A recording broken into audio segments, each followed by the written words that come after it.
이사야서 53장 1절에서 7절까지 한 목소리로 같이 읽으시겠습니다. 시작. 우리가 전하는 것을 누가 믿었느냐? 여호와의 팔이 누구에게 나타났느냐? 그는 주 앞에서 자란 아기를 연한 순 같고 마른 땅에서 나온 뿌리 같아서 고운 모양도 없고 풍채도 없은즉 우리가 보기에 흠모할 만한 아름다운 것이 없도다. 그는 멸시를 받아 사람들에게 버림받았으며 간고를 많이 겪었으며 질고를 아는 자라. 마치 사람들이 그에게서 얼굴을 가리는 것 같이 멸시를 당하였고 우리도 그를 귀히 여기지 아니하였도다. 그는 실로 우리의 질고를 지고 우리의 슬픔을 당하였거늘 우리는 생각하기를 그는 징벌을 받아 하나님께 맞으며 고난을 당한다 하였노라. 그가 찔림은 우리의 허물 때문이요 그가 상함은 우리의 죄악 때문이라. 그가 징계를 받음으로 우리는 평화를 누리고 그가 채찍에 맞음으로 우리는 나음을 받았도다. 우리는 다 양 같아서 그릇 행하여 각기 제 길로 갔거늘 여호와께서는 우리 모두의 죄악을 그에게 담당시키셨도다. 그가 권형을 당하여 괴로울 때에도 그의 입을 열지 아니하였으며 마치 도수장으로 끌려가는 어린 양과 털 감은 자 앞에서 잠잠한 양같이 그의 입을 열지 아니하였도다. 아멘. 네, 말씀의 제목은 주보에 있는 대로 종의 노래를 이해한 사람들. 지금 이사야서 53장 지금 52장 13절에서 53장 전체가 다 예수님을 노래한 예수님의 어떤 모습이요? 종 되신 모습을 찬양한 기록한 내용입니다. 이 글을 자세히 보시면은 다 무슨 마치 다 된 것처럼 다 이루어진 것처럼 과거의 일처럼 써놨습니다. 미래의 일인데 과거의 일처럼 써놨어요. 앞으로 예수님께서 오셔서 이렇게 일을 하실 것인데 고난을 당하실 것인데 우리의 죄악을 담당해 주실 것인데 그것을 이사야는 어떻게 썼어요? 다 된 것처럼 써놨어요. 제가 보내드린 말씀과 같이 이것을 예언적 과거형, 예언적 완료형 이런 표현을 씁니다. 잊어버리셔도 돼요. 영원하신 하나님에게 있어서 과거와 현재와 미래는 현재형입니다. 말이 좀 어렵죠? 영원하신 하나님 예수님 앞에서 어제와 오늘과 내일은 현재형이라고. 그러니까 미래의 사건도 현재로, 과거의 사건도 현재로 우리 주님 앞에서는 다 드러난다고요.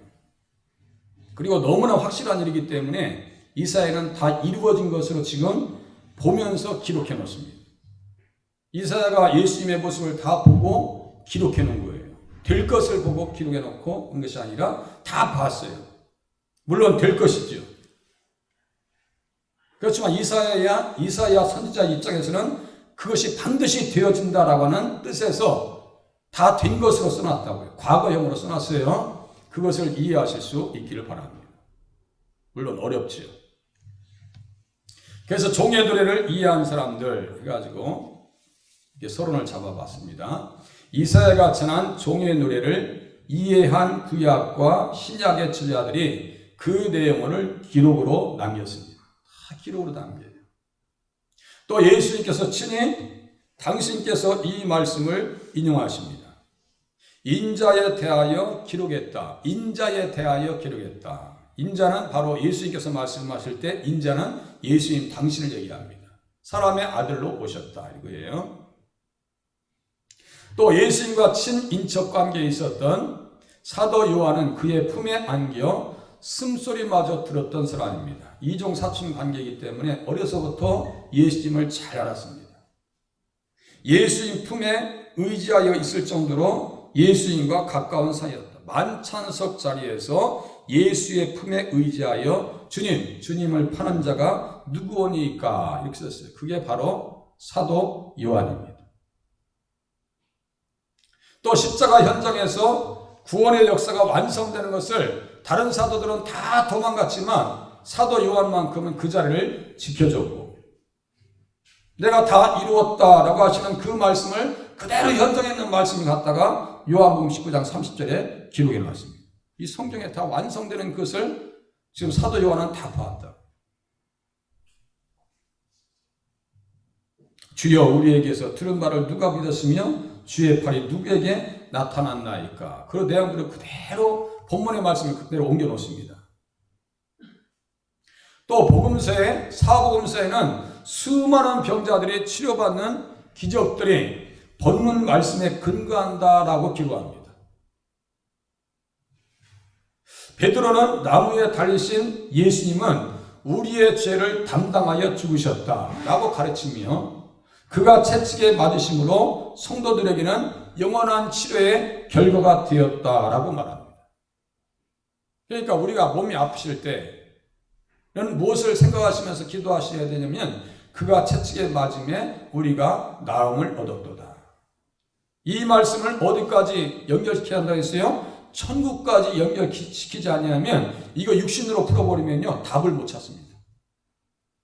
하나님의 말씀을 어디까지 연결시키라고요? 천국까지, 그리고 예수님 다시 오시는 날까지 생각하셔서 하나님의 말씀을 내 삶 가운데 적용하셔야죠. 내가 예수 믿는데 병이 하나도 없어야지. 그러면 예수 안 믿을 사람 한 사람도 없어요. 그리고 병원은 다 문 닫았어야 돼요. 예수 믿는 사람들도 소천할 수 있어요, 없어요? 소천합니다. 어제 우리 원건사님 못 받으시는 장로님께서 돌아가셨대요. 죽음에 대해서 묵상하면서 불현듯 그런 생각도 들었어요. 야, 예수 믿고 돌아가신 분들은 소망이 있고 천국의 위로가 있어서 얼마나 감사할까, 이런 생각이 들었어요. 우리에게는 하나님께서 예비하신 천국이 준비됐는데 그 천국이 어디를 통해서 열렸다고요? 십자가를 통해서 새롭고 살 길을 열어주셨다. 새롭고 살 길을 열어주셨다라고 성경에 기록하고 있습니다. 그 말씀들을 육신적 차원으로 이해하시면 곤란합니다. 또 감다개의 국고를 맡은 내시가 이 성경책, 오늘 같이 읽으신 성경책에 있죠? 이것을 읽다가 누구를 만나냐면 예수님 만나요. 이게 도대체 누구지? 이게 자기를 얘기하는 거냐? 타인을 얘기하는 거냐? 빌립에 의해서 가르침을 받고 예수님 얘기구나. 예수 믿고 영접하고 세례받고 기쁨 중에 자기 나라로 가는데 간닥의 국고를 맡은 에디오피아의 내시는 이방인의 첫 열매입니다. 그리고 에디오피아 구스의 첫 열매 선교사예요. 가서 옛날 성경에는 구스라고 써 있거든요. 구스에 대한 그 기독교 역사는 구약부터 흘러 들어갑니다. 그러니까 창세기부터 나와요. 그러니까 에디오피아는 우리가 생각할 때 못 사는 것 같죠? 영적으로는 되게 앞서 있는 나라인데 그의 공산주의 혁명이 이루어지면서 지금 에디오피아는 곤란하게 됐습니다. 예수 잘 믿어야 되겠다. 지금 사도 요한, 베드로, 지금 사도 행전을 기록한 누가, 그리고 간닥의 국고를 맡은 에디오피아 내시, 이름은 없어요. 그런데 이 사람들은 다 어떤 사람들이에요? 종의 노래를 이해한 사람이고 믿은 사람이고 구원받은 사람입니다. 우리들도 오늘 이 시간 그렇게 은혜를 받으실 수 있기를 바랍니다. 믿음은요 모든 사람의 것이 아닙니다. 죄송하지만 모든 사람의 것이 아니에요. 선택받은 사람들에게 믿음을 하나님께서 선물로 주시고, 그리고 무엇을 우리에게 깨닫게 하시느냐? 말씀을 깊이 깨닫게 하시는데, 말씀을 모르는 것은 재앙입니다. 말씀 모르면 재앙이에요. 근데 새벽에 계속 사울에 대해서 설교하고 있거든요. 사울은 말씀을 몰라요. 사무엘이 그렇게 가르쳐줘도요 자기의 위치와 자기의 사명이 뭔지를 몰라요. 그 위대한 스승 사무엘을 같이 모시고 있으면서도요 사울은 완전히 믿음의 세계에서 아웃되어 버립니다. 불쌍한 사람이에요. 몇 주 전에 사울을 반면교사에서 같이 생각해 봤습니다. 같이 다 연결되어 있는 개념입니다. 같이 봅니다. 어떤 사람이 이해했을까요? 보니까 종의 노래를 이해한 사람들 해가지고 사도 요한과 사도 바울이 이해했다. 왜냐하면 이 사람들이 요한복음 12장 38절, 로마서 10장 16절에 본문의 말씀을 1절의 말씀을 그대로 옮겨놓기 때문이에요. 제가 지금 말씀을 설교하고 있는 것은 이 말씀을 이해했으니까 여러분들에게 전할 거 아니에요. 이게 도대체 무슨 말이야 나도 모르겠는데 라고 했으면 앞에서 외칠 일도 없고 이야기할 일도 없고 드릴 일도 없어요. 그런데 말씀을 이해한 사람들의 모습을 보면 이 사람들의 완벽한 헌신. 그러면서 우리가 이 말씀을 이해한다면 사도 요한과 같이 사도 바울과 같은 그러한 삶을 사모하지 않겠는가? 그렇게 나도 충성하고 싶지 않겠는가? 정말 가슴에서 깨닫는다. 그게 관건이라니까요. 예수님의 어머니 마리아와 사도 요한의 어머니 살로메는 자매로서 둘을 이종사촌으로 봅니다. 이 두 성경을요 자세히 놓고 보면은 이모라고 써있고 바로 옆에 살로메가 써 있어요. 그게 누구냐면 사도 요한과 야고보의 어머니가 살로메예요. 세베대의 아들들 할 때 세베대하고 살로메는 부부입니다. 그리고 살로메와 마리아는 지금 자매 관계입니다. 이로 본다면 사도 요한은 육신적으로 가장 가까이에서 예수님을 뵐 수 있었고 친히 부름받은 제자였습니다. 그러니까 예수님의 성장 과정을 가까이서 봤겠죠. 다 봅니다. 그리고 사도 요한의 어머니가 예수님 나라가 임할 때 주의 우편과 좌편에 야고보와 요한을 앉아주시옵소서라고 했던 것을 이해할 수 있어요. 왜냐하면 혈연관계이기 때문에. 혈연관계. 그리고 지연관계. 혈연관계는 뭐예요? 제가 만약에 그럴 일도 없지만 만약에 구청장만 돼도 국회의원만 돼도요 자리를 임명할 수 있는 자리가요 2,000개가 된대요. 임명직이. 국회의원만 돼도 임명직이 2,000개가 된대. 2,000개. 그러면 어디 무슨 복지원에 팀장을 우리 성도님들 다 심어들었을 거 아니에요. 예수님 나라가 임할 때 세베대의 어머니가 예수님 예루살렘에 입성하고 지금 십자가의 길을 가시는데 주의 우편과 좌편에 내 아들을 앉혀주시옵소서라고 하는 이유를 지금 이해하실 수 있는 이유를 여기에서 찾을 수 있어요. 이종사촌. 그리고 다른 제자들과 달리 십자가 현장을 떠나지 않습니다. 그래서 요한복음 12장 38절 한번 보세요. 이사야서 요한복음 12장 38절 앞에 좀 띄워주세요. 요한복음 12장 38절 그리고 이사야서 53장을 딱 이렇게 책갈피에 해놓으셔야 돼요. 그렇게 하고 요한복음 12장 38절 성경을 찾는 수고를 하셔야 돼요. 그렇지 않으면 뭘 가지고 예수 믿겠어요? 말씀 가지고 예수 믿으셔야 되는데. 요한복음 12장 38절 자, 이거 보세요. 이거 못 찾으시면 앞에 보셔도 돼요. 이는 선지자 이사야의 말씀. 이는 선지자 이사야의 말씀. 이사야 성경 중에서도 어디요? 53장 1절 말씀입니다. 그 성경책에 거기 써 있을 거예요. 12장 38절. 주여 우리에게 들은 바를 누가 믿었으며 주의 팔이 누구에게 나타났나이까. 주여 해놓고 찾으신 분들은 그 위에 조그만 빨간 표시 났어요. 그것이 이사야서 53장 1절이에요. 그죠? 가장 기본적인 방법이 이 방법이라고 했어요. 성경을 이해하는 방법. 여러분들 지금 이게 관주라고 하는데요. 성경을 그대로 옮겨놓은 것은 관주 이상의 의미가 있다고 그랬어요. 이건 관주 정도가 아니에요. 그러면 지금 사도 요한이 요한복음을 썼단 말이에요. 그러면 12장 38절에 이사야서 53장 1절을 그대로 옮겨놓을 때 사도 요한이 그 말씀을 이해했으니까 자기 성경책에다 기록해 놓은 거예요. 이게 제가 지금 말씀드리는 것은 그겁니다.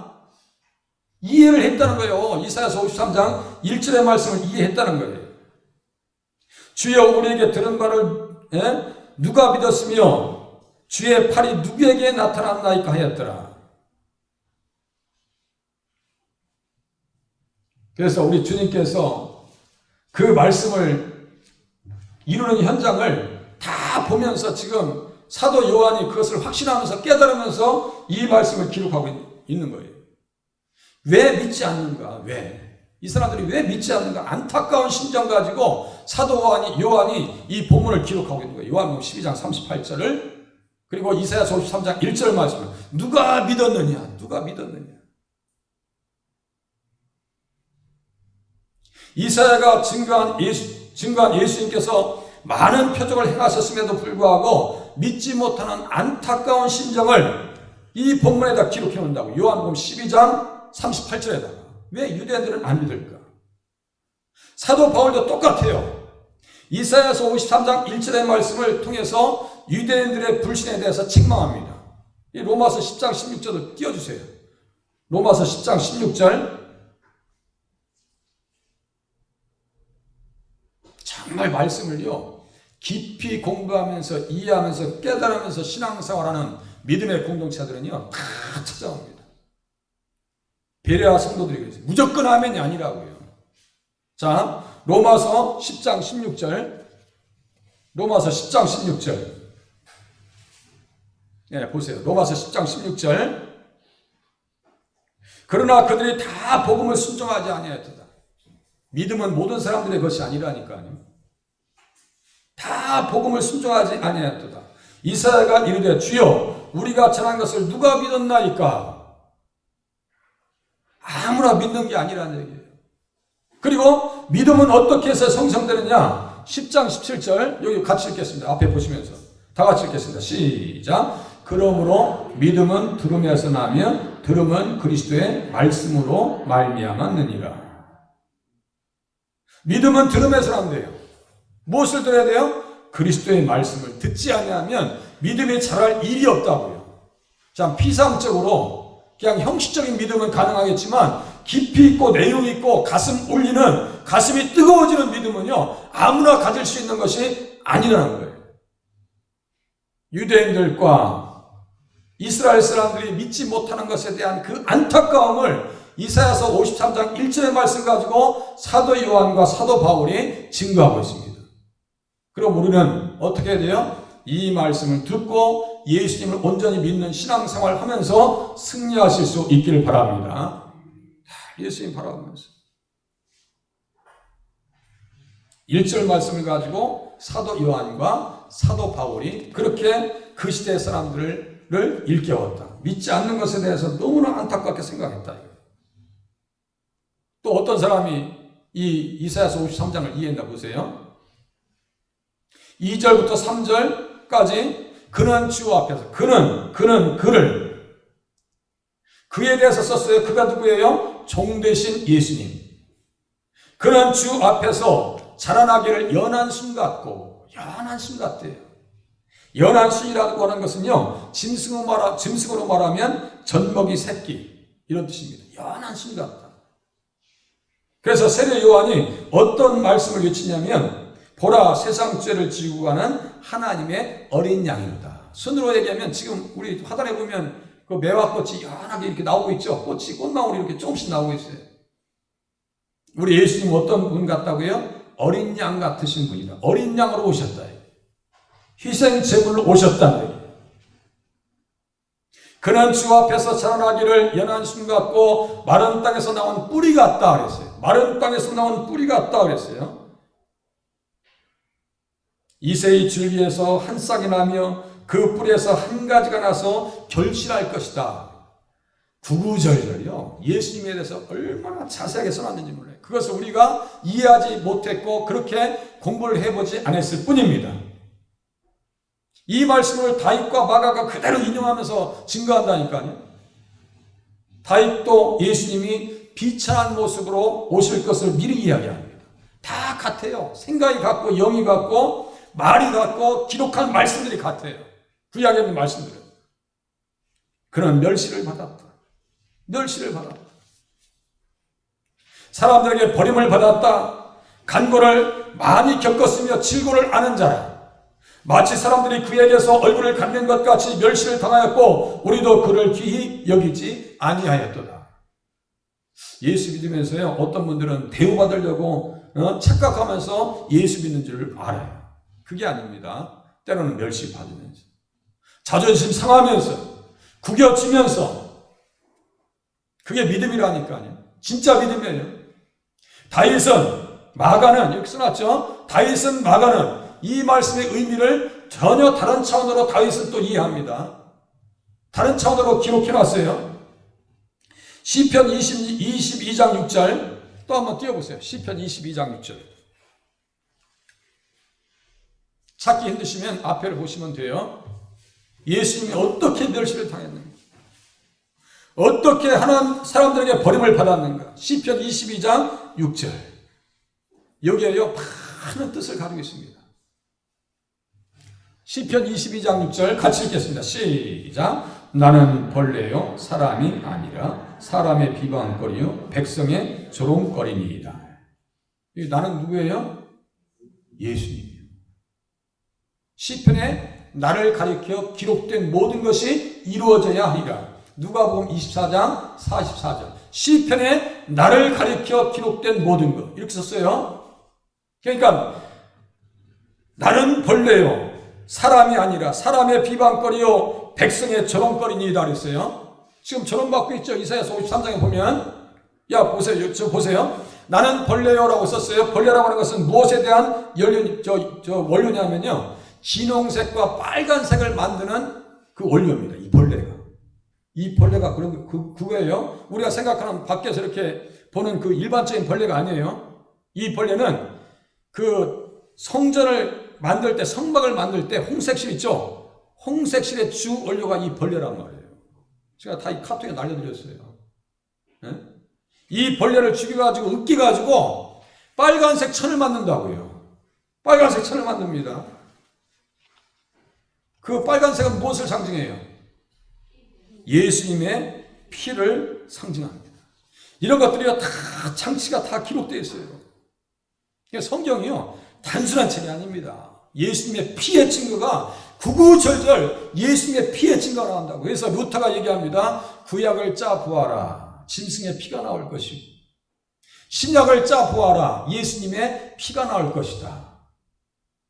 그 핏부림이 우리의 입술 가운데, 우리의 심령 가운데 나타나야 될 줄로 믿으시기를 바랍니다. 그러면요 평안이 와요. 소망이 있어요. 출애굽기 26장 31절에 말씀 나옵니다. 너는 청색, 자색, 홍색 실과 가늘게 꼰 배실로 짜서 휘장을 만들고 그 위에 그 그룹들을 정교하게 쏘놓아라. 그룹들을 정결하게 쏘놓아라. 휘장이 뭐예요? 지성소하고 성소 사이를 이렇게 막아놓는 것이 휘장입니다.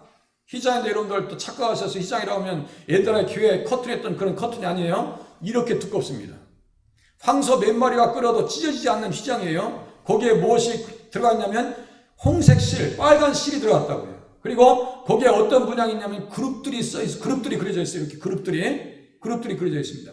이 그룹이 무엇을 상징한다 했어요? 창세기 3장에 있는 두루두는 화형관과 그룹들 있죠? 그 그룹들로 말미암아 에덴 동산에 들어갈 수 있어요, 없어요? 일반적으로 들어갈 수 있어요, 없어요? 못 들어가는데 그룹의 문양이 다 찢어졌다고 하는 것은 예수님의 피 흘리신 그 공로로 말미암아 하나의 나라에 들어갈 수 있다라고 하는 것을 마태복음 27장 51절에 이야기하고 있습니다. 성소의 휘장이 위로부터 아래까지 찢어졌더라. 예수님께서 운명하실 때 그것에 뭐가 그려져 있었더라고요? 그룹들이 선호하져 있었더라. 우리는 예수님의 공로를 힘입어서 천국의 문이 활짝 열리는 줄로 깨달으시길 바랍니다. 그 소망이 있으면요, 죽음과 정면 승부를 할 수 있어요. 그런 거예요. 죽음 앞에서 나약했지만, 성도님들, 저도 어떻게 될지 몰라요. 그래서 이 말씀을 미친 듯이 붙잡고 있어야 돼요. 하나님, 주님 나를 사랑하시죠. 네? 주님 나를 위해서 피 흘리셨죠. 내 양심에, 내 삶 가운데 핏부림 있게 하셔서 어떠한 상황에서도 사망의 권세 앞에 굴하지 않기를 바랍니다. 다 순교자들이 그 길로 왔어요. 다윗이 어떻게 했다고요? 나는 벌레요, 사람이 아니라 사람의 비방거리요 백성의 조롱거리니이다. 나를 보는 자는 다 나를 비웃으며 입술을 삐죽거리고 머리를 흔들며 말했습니다. 시편 22장 7절 말씀을요, 그대로 마태복음 27장 39절에 지나가는 자들은 자기 머리를 흔들며 예수를 모욕했더라라고 했어요. 그 말, 시편 22장에 있는 대화가 십자가 현장에서 지나가는 사람들이 지금 예수님을 조롱했더라니까요. 근데 그 사람들, 조롱했던 사람들이 알았겠어요, 몰랐겠어요? 알긴 뭘 알아요. 모르니까 조롱했는데 그 대사가 성경에 기록되어 있네. 이거 얼마나 무서운 얘기예요. 지옥 갈 사람들은 예수님을 모르고 지옥 가고, 천국 갈 사람들은 예수님을 알아서 천국에 들어가게 되어 있습니다. 마가도 똑같습니다. 마가복음 9장 12절에 보니까 인자에 대하여 기록하기를 많은 고난을 받고 멸시를 당하리라. 너희들은 왜 예수를 믿지 않느냐? 우리 주님께서 책망하시면서 인자에 대하여 기록하기를 많은 고난을 받고 멸시를 당하리라. 그것을 딱 마가가 그 말씀이 어떤 말씀인지 이해를 하고 그대로 마가복음 9장 12절에 써놓습니다. 그러니까 다윗과 마가는 이사야서 53장을 이해했고 깨달았고 예수님이 이 땅에 오셔서 어떠한 멸시와 천대를 당하시는 것을 다 보았습니다. 우리들도 그 말씀에 대한 의미를 깨닫는 시간이 되실 수 있기를 바랍니다. 예수님 모르면요, 하나님 앞에서 어떤 입장으로 신앙생활을 할지를 몰라요. 교회 와도 다른 것이 자꾸 내 마음을 지배해버려요. 그렇게 되면 안 돼요. 말씀을 들으면서 한 주간 동안 예수님께서 이렇게 고난 당하셨는데 나는 이 고난 주간에 무엇을 내가 하나님 앞에서 고민해야 될까? 또 보세요. 어떤 사람이 이해했을까요? 그는 실로 우리의 질고를 지고 우리의 슬픔을 당하였거늘 우리는 생각하기를 그는 징벌을 받아 하나님께 맞으며 고난을 당한다 하였노라. 그가 찔림은 우리의 허물 때문이요 그가 상함은 우리의 죄악 때문이라. 그가 징계를 받음으로 우리는 평안을 누리고 그가 채찍에 맞음으로 우리는 나음을 받았다. 이 말씀을요 그대로 가슴에 품는 거예요. 마태는 수많은 사람들이 치료받을 때 마태복음 8장 16절 17절에 이 말씀을 그대로 옮겨놓습니다. 53장 4절 마태복음 8장 16절 한번 띄워보세요. 마태복음 8장 16절. 그러니까 이해했으니까 갖다 옮겨놓죠. 모르면 어떻게 갖다 옮겨놔요 여기다가. 자기 성경책에다 어떻게 이걸 갖다 옮겨놓냐고요. 그리고 마태가 기록한 것은 유대인들, 그 믿지 않는 유대인들에게 우리가 지금 십자가에 정죄했던 그 예수가 바로 메시아고 구약에 예언했던 바로 그분이야 라고 하는 것을 증거하고 있는 거예요.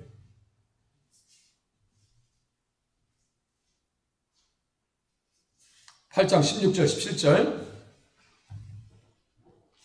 같이 한번 읽으시겠습니다. 시작. 저물매 사람들이 귀신 들린 자를 많이 데리고 예수께 오거늘 예수께서 말씀으로 귀신들을 쫓아내시고 병든 자들을 다 고치시니 이는 선지자 이사야를 통하여 하신 말씀에 우리의 연약한 것을 친히 담당하시고 병을 짊어지셨도다 함을 이루려 하심이더라. 8장 17절이 지금 이사야서 53장 4절 말씀을 그대로 옮겨놓은 거예요.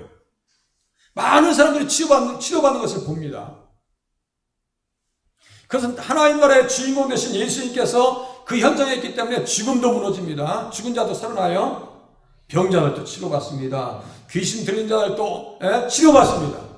이건 뭐예요? 장차 우리가 하나님 나라에 갈 때 들어갔을 때 반드시 그런 현상들이 완전하게 이루어질 것을 예수님이 있는 곳에서 그 광경을 통해서 우리에게 보여주고 있는 거예요. 다 보여주고 있는 거예요. 그러니까 제가 무슨 말씀 드렸어요? 천국까지 다 연결시켜야 한다니까요. 말씀을. 그렇게 되지 않냐면 예수 믿고 내가 기도하는데 왜 뻘떡뻘떡 안 일어나고 허리는 왜 안 고쳐지고 아침에 제가 우리 임권사님 모시고 왔는데 허리를 만져보니까 세상에 무슨 난 챔피언 벨트인 줄 알았어. 챔피언 벨트. 만져져서 제가 그랬어요. 위로해야 돼서 권사님 이것은 챔피언 벨트야. 그러면서 또 말씀하셔. 사방팔방에 다 파스를 다 붙이셨대. 사방팔방에. 이 말씀을 육신으로 풀면 안 되고요. 영의 말씀, 천국까지 다 연결시켜야 돼요. 그러면 영적인 현상은 반드시 육적인 현상을 통과시킨다 그랬어요. 천국을 믿었고 내가 마음속에 믿으면 나중에 부활의 때에 완전한 몸으로 다시 살아납니다. 그게 성경이지 뭐예요. 안 믿어지면 믿어지게 해달라고 기도하시길 바랍니다. 정말 믿어지게 해달라고. 그 베드로는 한 걸음 더 나갑니다. 베드로는 53장 5절의 말씀을 어떻게 표현하는지 보세요. 이해하고 깨달았습니다. 베드로도. 자 보세요. 이사야서 53장 베드로전서 2장 22절 한번 보세요. 베드로전서 2장 22절 25절. 여기서 또 제가 한 예화를 들어드릴게요. 하도 말씀이 어렵다고 하니까 한 번 더 이화를 드려볼게요. 베드로전서 2장 22절.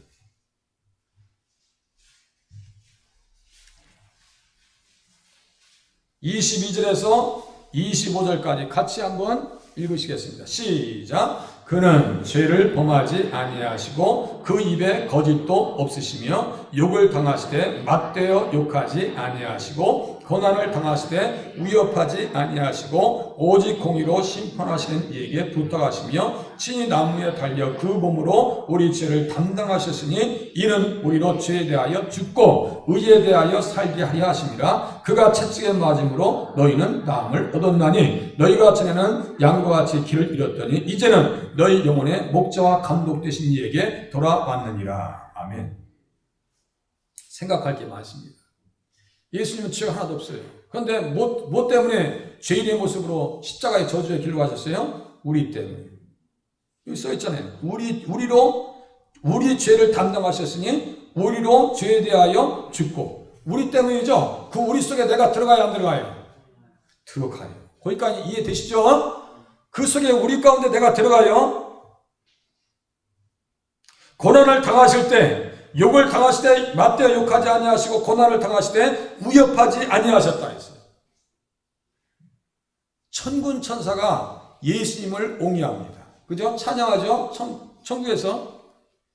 자, 18만 5천 명이 아수르 군대가 하루아침에 죽어나갑니다. 십자가 현장에 몇 명이나 모여 있었을까요? 만약에 제가 맞대어서, 우리 예수님께서 맞대어 대응하셨더라면 십자가 현장에 있는 사람들은 다 죽어야 돼요. 그죠? 맞대에서 대응하지 않으셨어요.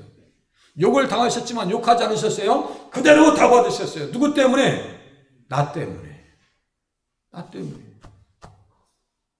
나의 교만과 나의 흠 많은 것과 모든 것을 다 짊어지셨어요. 나의 연약한 것과 다 담당하셨어요. 너희가 전에는 양과 같이 길을 잃었던 이제는 너희 영혼의 목자와 감독 되신 이에게 돌아왔느니라. 정말 돌아왔어요? 한번 반성해 보세요. 정말 돌아왔어요. 영혼의 감독자와 목자 되신 주님 앞에 지금 돌아왔어요. 우리의 삶에 정말 지휘자가 우리 예수님이세요? 깊이 한번 생각해 보세요. 주일 문제 하나부터 해가지고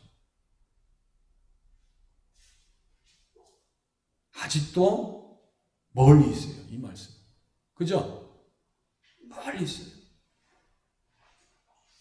내가 살았어요? 안 살았어요? 죽어야 되는데 안 죽었어요. 초대교회 유명한 부흥 강사 김익두 목사님이 계셨습니다. 목사님은요, 이런 말씀들을 가슴에 품고 예수님 영접하는 그 순간에 무엇을 날린지 아세요? 부고장을 날렸습니다. 김익두는 죽었습니다. 이 사람이요, 너무나 못돼 보여가지고 세상에 김익두 안 만나는 것이 기도 제목이요. 사람들이 시장 가서 죽었다고 하니까 얼마나 좋았겠어요. 사람들이 이야, 이 재수없는 그 인생 죽어가지고 야, 이제는 살판 나갔다. 그런데 어느 날 갑자기 성경책을 딱 끼고 말이죠, 시장에 나타난 거예요. 시장에. 아니, 죽었다던 저 인생이 어떻게 시장에 또 나타났냐 했더니 사람이 물을 끼얹어 봤어요. 했더니 옛날에 김익두는 죽었다고 자기한테 얘기하는 거예요. 아무 반응을 안 해요. 그리고 이제 은혜 받았으니까 부흥회도 인도하고 이제 목사님 되셨으니까 부흥회 인도하러 다녔을 거 아니에요. 근데 이제 여름에 너무 더운 날씨에 산 정상에 가는 길에 딱 앉으셔서 너무 더우셔서 우유통을 벗으신 거예요. 우유통을 벗고 있는데 술 취한 사람이 와서 네가 뭔데 내 앞에 와서 앉아있느냐고 말도 안 되는 시비를 거예요. 신학교 다니다 보면 별 사람 다 있어요. 처음에 한 80년대쯤에는요. 여자분들이 운전하는 게 되게 낯설었던 시대였어요. 그때 신학생 중에 한 분이 우리 동기 전도사님이 있었어요. 아침에 딱 차를 몰고 가는데 진짜 몰고 가는 사람이 딱 쓰더니 뒤로 후진해서 확 받더래요. 그래서 왜 받냐고 그랬더니 아침부터 재수없게 여자가 운전한다고. 말도 안 되는 거예요. 말도 안 되는 거예요. 그래서 너무 불쌍해서 그냥 보내줬대. 이 김익두 목사님도요, 산 정상에서 너무너무 더워서 이제 성경책 옆에다 놓고 있는데 어떤 낯선 남자가 술 먹고 와가지고 너 왜 내 앞에 와서 앉아있어? 그래서 그냥 거의 죽도록 두드려 팬 거예요. 마지막에 이제 자기의 정체를 밝혀냈습니다. 내가 김익두요. 했더니 사시나무 떨듯이 무릎 꿇고 빌드래요. 그러면서 김익도 목사님께서 하시는 말씀, 내가 예수 믿고 당신이 복을 받았습니다. 내가 예수는 내가 믿고 복은 당신이 받았어.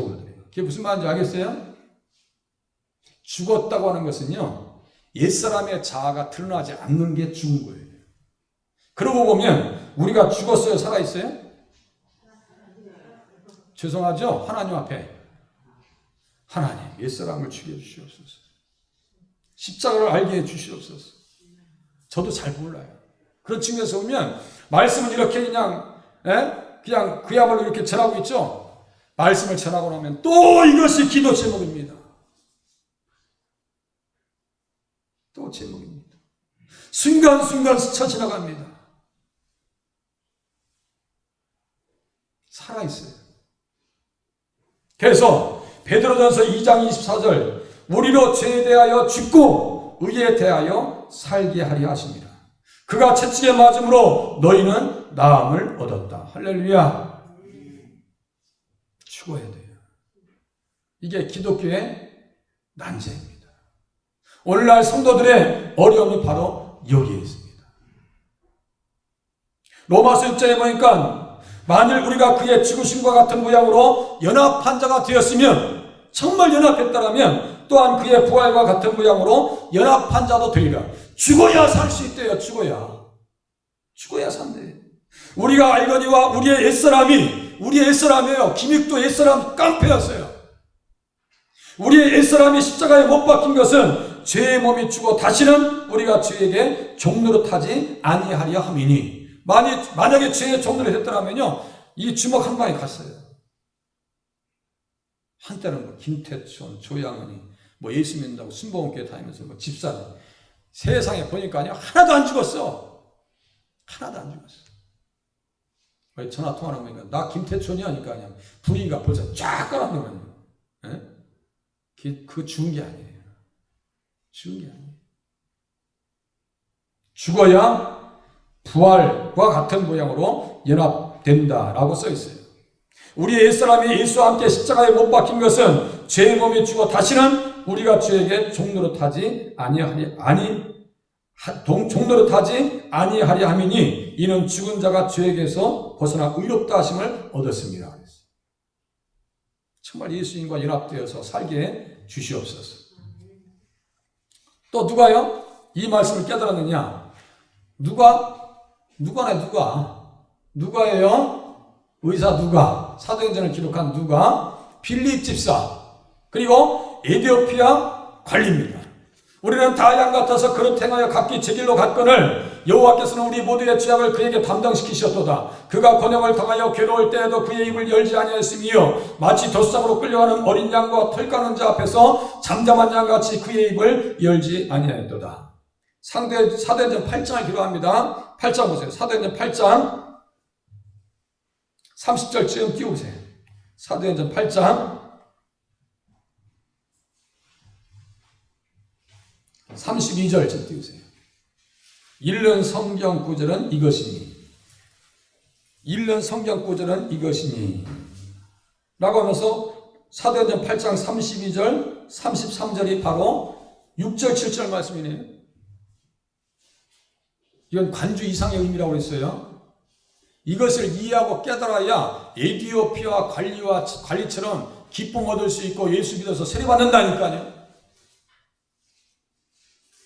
정말 내가 세례받았는가? 사도행전을 기록한 누가는 유대인에게서 시작된 복음이 예루살렘에서 시작돼서 이방인 지역인 사마리아와 땅끝까지 증거될 것을 알고 기록한 사람입니다. 그 중에 처음 등장하는 인물이 바로 사도행전 8장의 에디오피아 관리입니다. 첫 열매요. 이방인의 첫 열매.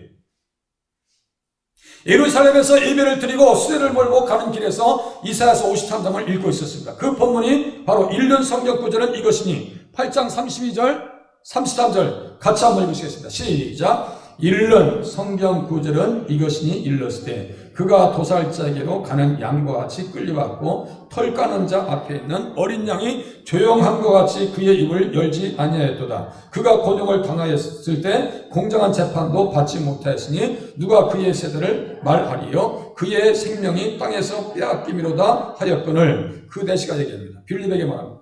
청컨대 내가 묻노니 선지자가 이 말한 것이 누구를 가리킴이냐? 여기 선지자는 누구예요? 이사야입니다. 누구를 가리킴이냐? 자기를 가리킴이냐? 타인을 가리킴이냐? 자기예요? 타인이에요? 타인이에요. 그 타인 중에 누구예요? 예수님입니다. 그러니까 그렇게 하니까 빌립이 입을 엽니다. 성령 충만한 빌립, 성령 충만한 말씀 충만입니다. 따라서 하겠습니다. 성령 충만은 말씀 충만이다. 성령 충만, 기분 좋고 성령 충만 아니라니까요. 입을 열어 이 글에서 시작하여 예수를 가르쳐 복음을 전하니 길 가다가 물 있는 곳에 이르러 그 내시가 말하되 보라 물이 있으니 내가 세례를 받음에 무슨 거리낌이 있겠느냐. 예수 믿었다는 거예요? 안 믿었다는 거예요? 영접했다는 거예요. 이 말씀이 무슨 말씀인지 깨달았으니까 에디오피아 관리가 구원받습니다. 이 말씀을 이해하고 가슴에 받으면 우리를 또 구원받은 신앙인 줄로 깨달으시길 바랍니다. 이해되시죠? 구원받았어요. 성령 충만한 빌립. 그래서 성령께서 빌립 집사에게 성경책의 주인공이 누구인지를 가르쳐 주어서 에디오피아 관리를 구원받게 했습니다. 그렇구나. 종의 노래를 이해하고 깨달으면 구원받는구나. 종의 노래를 이해하고 깨달으면 천국의 문이 활짝 열리는구나. 종의 노래를 이해하면 내가 죽고 내 안에 누가 사느냐? 예수가 사는구나. 사도 바울과 같이 날마다 죽을 수 있는 은혜를 나에게 허락하여 주시옵소서. 죽게 하여 주시옵소서. 안 죽으니까 문제라니까요. 말씀 나누겠습니다. 말씀을 통해서 증거되신 예수님은 어떤 분이십니까? 보세요. 종의 노래예요. 예수님이 병자를 치료하신다고 증거합니다. 그가 채찍에 맞음으로 너희가 나음을 입었노라. 종의 노래는 예수님의 피로 정결하게 된다고 증거합니다. 찔러졌어요. 찔림은 종의 노래는 예수님이 구원을 선물하신다고 증거합니다. 중요한 부분을 뺐어요. 이사야서 53장 다시 보세요. 이사야서 53장 11절 어떻게 구원받는지 보세요. 이사야서 53장 11절 이게 너무 중요한 귀절이에요. 이런 부분들이 다 같이 이제 색깔 있으실 테니까 같이 읽으시겠습니다. 시작. 그가 자기 영혼에 수고한 것을 보고 만족하게 여길 것이라. 나의 의로운 종이 자기 지식으로 많은 사람을 의롭게 하며 또 그들의 죄악을 친히 담당하시리로다. 자기 지식으로 많은 사람을 의롭게 한대요. 그럼 구원받죠? 자기 지식으로. 그러니까 종의 노래를 이해해야 될 필요가 있겠어요? 없겠어요? 그에 대해서 다 자기 지식이잖아요. 그죠? 예수님 모르면요. 절대로 의의 길로 갈 수도 없고 구원받을 수도 없어요. 예수님 아셔야 됩니다. 또 어떻게 사시겠어요? 예수님 만나셨다면 보세요. 종의 노래로 들려주신 말씀대로 진홍색 같은 죄를 버리면서 살겠습니다. 우리가 변론하자. 너희 죄가 주홍 같을지라도 주홍 같을지라도 눈과 같이 희어질 것이다. 양털같이 될 것이다. 종의 노래로 들려주신 말씀대로 영원히 치료되었음을 믿고 살아가시길 바랍니다. 병마에 대해서 두려워하지 마시고 전염병도 두려워하지 마시고 종의 노래로 들려주신 말씀대로 구원을 확신하면서 기쁨 중에 살아가실 수 있기를 바랍니다. 구원을 받았는지 안 받았는지 헷갈리지 마시고 확신 가운데 사셔야 돼요. 종의 노래로 주신 은혜를 믿게 하시옵소서. 종의 노래로 주신 평안이 있게 하시옵소서. 종의 노래로 주신 축복에 감사하게 하여 주시옵소서. 같이 읊조리면서 말씀을 생각하시면서 2분 정도 같이 기도하시겠습니다.